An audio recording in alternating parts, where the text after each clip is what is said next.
ये कोई विषय घबराने का है? जो आया है वो जाएगा, ये तो कड़वा सच है, अटल सच है, इसको कोई रोक नहीं सकता। और ये भी याद रखना, जिस दिन वो आपके आने की तारीख लिखता है उसी दिन जाने की लिखता है। भावनगर वालों, तो एक काम तो हो चुका है अपने साथ, कौन सा बच्चा कौन सा है? जाने वाला। तो अभी जो हम बीच में बैठे हैं ना, अभी ये बीच वाले गैप में है, इसको बोलते हैं आरएसी।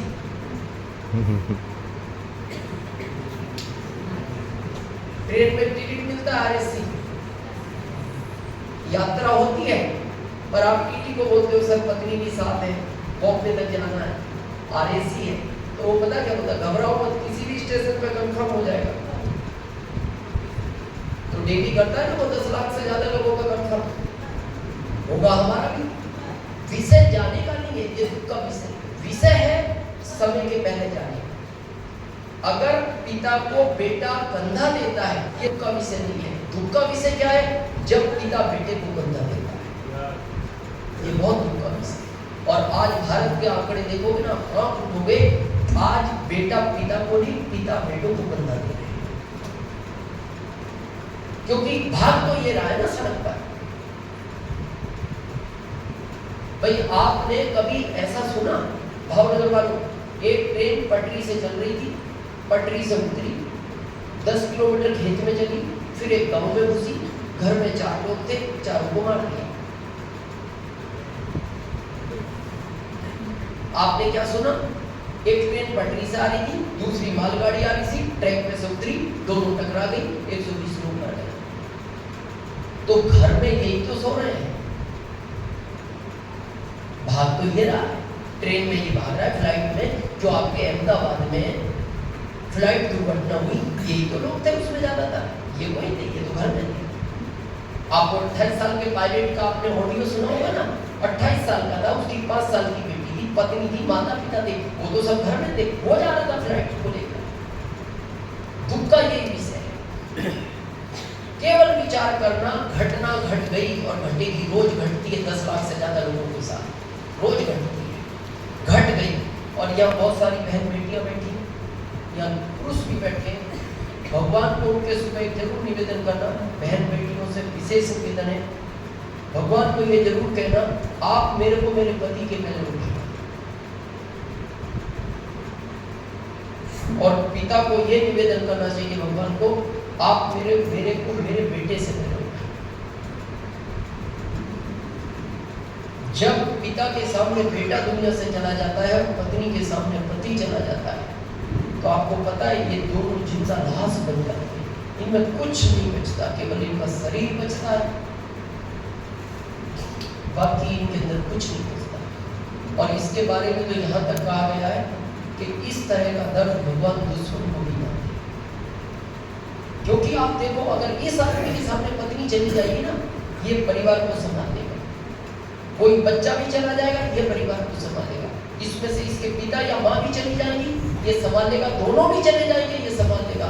लेकिन ये सब रहे और ये चला जाए, ये परिवार नहीं समझता, समझते ही। हम तो पूरा भारत घूमते हैं, धन्यवाद तो उसका ऐसा हमारे साथ ना हो, लेकिन जिन परिवारों के साथ हुआ है, आज मनीषा दीदी थे ना हमारे साथ, भगवान ऐसा दुख किसी को नहीं। आज आरसीएम नहीं होता, आप सोचते हो क्या जिंदगी हो जाती।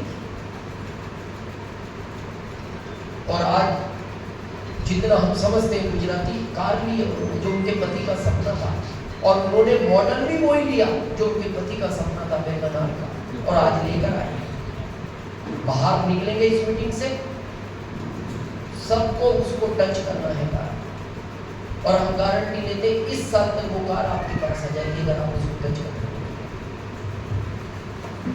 तो विषय क्या है?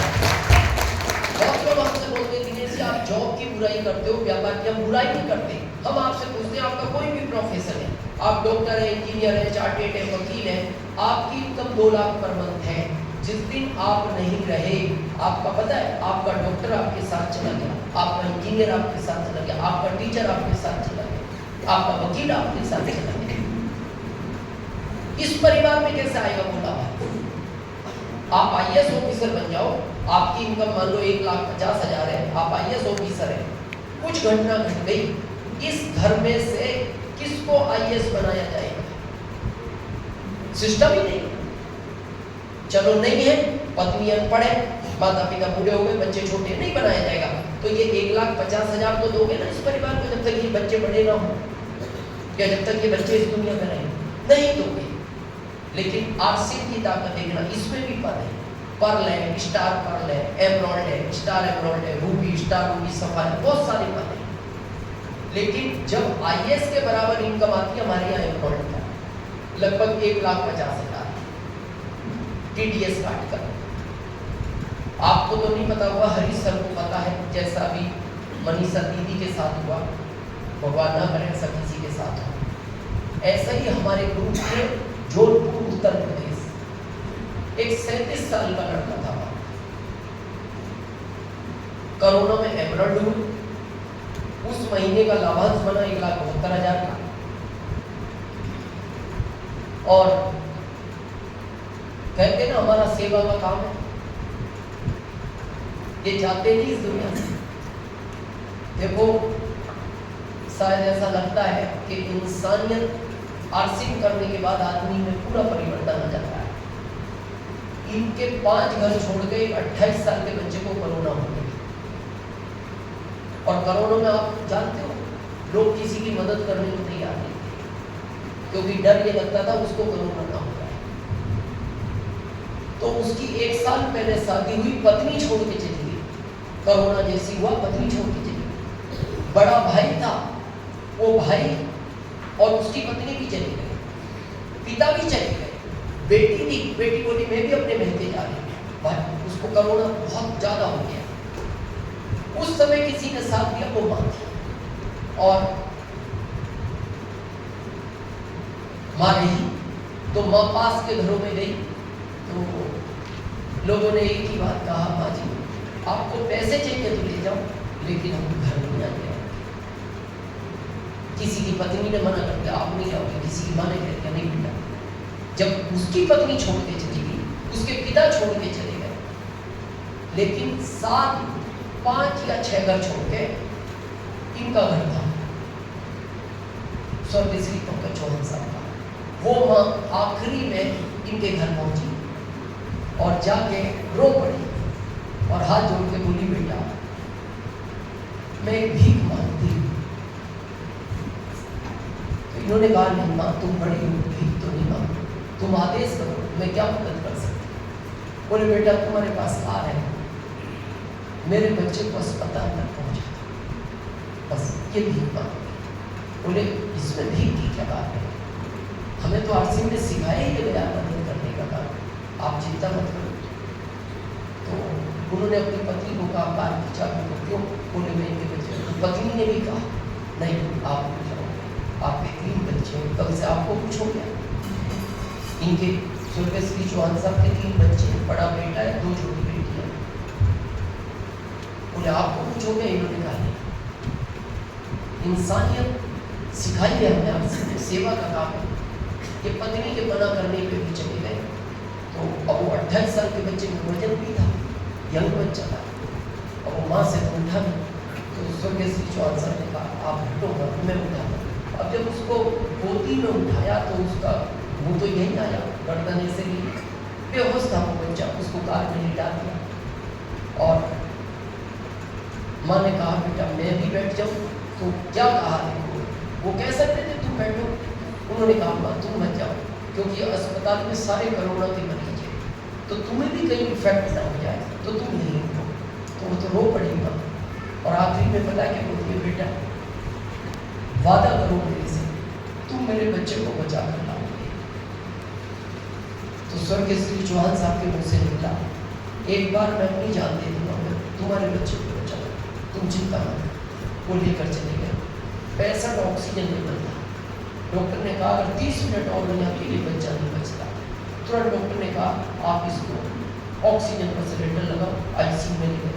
लेकिन फिर डॉक्टर ने कहा आप कभी देख लो, आप साथ में आए, आपको तो इफेक्ट नहीं हुआ, उनका देखा नहीं, उनका पिक्चर से नहीं। तो डॉक्टर ने कहा ऑक्सीजन आपको भी लगेगा। ये बताओ ये बच्चा कौन है? आपका रिश्तेदार है? बोला नहीं। आपके परिवार का कोई? बोले फिर? ये तो बोले 5-6 बच्चों के वो माँ सब लोग चले गए, मैं लेकर आया। तो डॉक्टर ने पता क्या कहा, चौहान साहब अगर बुरा नहीं मानो तो मैं एक बात करूँ, ऑक्सीजन सिलेंडर एक ही था जो बच्चे को लग चुका है। आपने जिम्मेदारी से एक इंसानियत दिखाई, जब उसका परिवार साथ नहीं दे रहा तुम तो दे रहे हो, क्योंकि सिलेंडर दूसरा नहीं है तो वो सिलेंडर में तुम्हें लगा देता, क्योंकि तुम्हारे 3 बच्चे हैं, उसकी तो अभी शादी हुई है। तो पता है उन्होंने क्या कहा, नहीं डॉक्टर आप उस बच्चे का सिलेंडर नहीं लगा, मैं उसकी माँ को वादा कर आया, मैं बचा कर रखते। और आप सुन के दुख का भी विषय है, गर्व का भी विषय है, वो बच्चा तो बच गया और 7 घंटे बाद स्वर्गीय श्री चौहान साहब ने दुनिया छोड़ दी अस्पताल के अंदर, वो नहीं बची। लेकिन यहाँ 7 में आरसी था, एमरल्ड हुए थे उसी में, और ग्रुप में 7 एमरल्ड बनाए उसी महीने 7 बनाए। जैसे इस बार हरीश कुंवर सर ने बनाए, उसी समय उन्होंने बनाए, महीना भी मार्च में था, और बस वो अप्रैल में कोरोना आया और इस दुनिया में अब देखो ताकत देखो, पद यहाँ भी खाली हो गया, भावनगर वालों पद खाली हो गया, यहाँ भी हुआ था आईएएस का पद, यहाँ भी खाली हुआ था पद, यहाँ भी खाली हुआ। यहाँ सरकार ने किसी को आईएएस नहीं बनाया ना इनकम दी, लेकिन ये पद खाली होते कंपनी ने उनकी पत्नी को फोन किया, ममता देवी नाम है इनका, और बेटा नहीं निवेदन है यार, बेटा तुम बड़े हो, अच्छा हाँ कोई बात ठीक। ममता देवी को कंपनी ने फोन किया, बोले आप ममता देवी बोल रहे हैं? 1 महीने बाद बोले हाँ, बोले हम आरसीएम से बोल रहे हैं। ये कहते ही वो इतना नहीं, क्योंकि आरसीएम का नाम सुनते ही वो एकदम बाहुबीर हो गई। तो कंपनी ने बार बार कहा ममता देवी 1 मिनट तो बात सुनोगे, लेकिन ये इतना रोई तो इन्होंने आखिरी में ये कहा मेरे ऊपर इतना बड़ा संकट आया है और मैं भी बात करने की स्थिति में नहीं, आपसे निवेदन है आप कभी बाद में बात कर लें। तो कंपनी ने कहा हम कब कर सकते हैं? बोले आप 10-12 दिन बाद लगा लेना, क्योंकि मेरे माता पिता की स्थिति अच्छी नहीं है, मेरे पिताजी उस दिन से बिल्कुल मौन है, आज भी वो बात नहीं करते। स्वर्गीय श्री चौहान साहब के पिताजी आज भी बात नहीं करते, दिन भर आंखों से आंसू करते हैं। हमने कहा था पिता के सामने बेटे का जाना ये पहाड़ जैसी स्थिति है, एक पत्नी के सामने पति का जाना। आज भी वो पोता पोती जाके कहते हैं दादा वो एक ही बात, तुम खेलो मेरे सिवा, क्योंकि वो बच्चा ही तो एक उनका था जिसने पूरे परिवार को संभाला। तो 12-13 दिन बाद फिर कंपनी का फोन आया, ममता देवी आप 1 मिनट लाइन सुन के फिर जो बात आगे करेंगे। उन्होंने कहा जी बताएं। बोले आप जानती हैं आपके पति किस लेवल पर थी? तो वो बोलती है मेरे को नहीं पता, बस मेरे को इतना पता है वो आरसीएम करते थे, मेरे को ये नहीं पता वो किस लेवल पर थे। बोले आपको पता है वो कितना लाभांश आता था? वो बोलती मैं ये भी नहीं जानती, हाँ लेकिन मेरे घर में खुशी का बहुत थी, मेरे बच्चे अच्छे स्कूल में पढ़ते थे, मैंने जब भी कुछ मांगा मैंने मेरे पति ने दिलाया, मेरे माता पिता का इलाज भी अच्छे अस्पताल में चलता था, मेरे सास ससुर को शुगर और बीपी की समस्या है, लेकिन अब मेरे को ऐसा लगता है मेरा क्या होगा। कंपनी ने कहा तुम घबराओ मत, तुम अपना ध्यान रखो, अपने बच्चों का ध्यान रखो, अपने माता पिता का ध्यान रखो। तुम पढ़ी हो? उन्होंने कहा मैं पढ़ी नहीं। तो तुम एक काम करना, किसी भी साइबर कैफे में जाना, अपना आधार कार्ड ले जाना, क्योंकि पैन कार्ड भी तुम्हारा नहीं होगा, फिर बाद में बनवा लेना। अपना आधार कार्ड उस साइबर कैफे वाले को देना, फैशन स्विंग नाम था उस समय वाली कंपनी, इस पर अपने आधार कार्ड को अपलोड कर दे, हम 2 दिन बाद आपको फोन लगाएंगे। तो उन्होंने कहा मेरा आधार कार्ड आपको क्यों चाहिए? बोले शायद आपको नहीं पता ये पद खाली हो गया है और आपका आधार कार्ड आने के बाद अगले महीने हम आपको इसी पद पर बैठाएंगे और आज ममता देवी आज सिंह की एमरल्ड है, बहुत जल्दी स्टार एमरल्ड होने वाली है। और जब उनके पति थे तो कितना लाभांश आता था?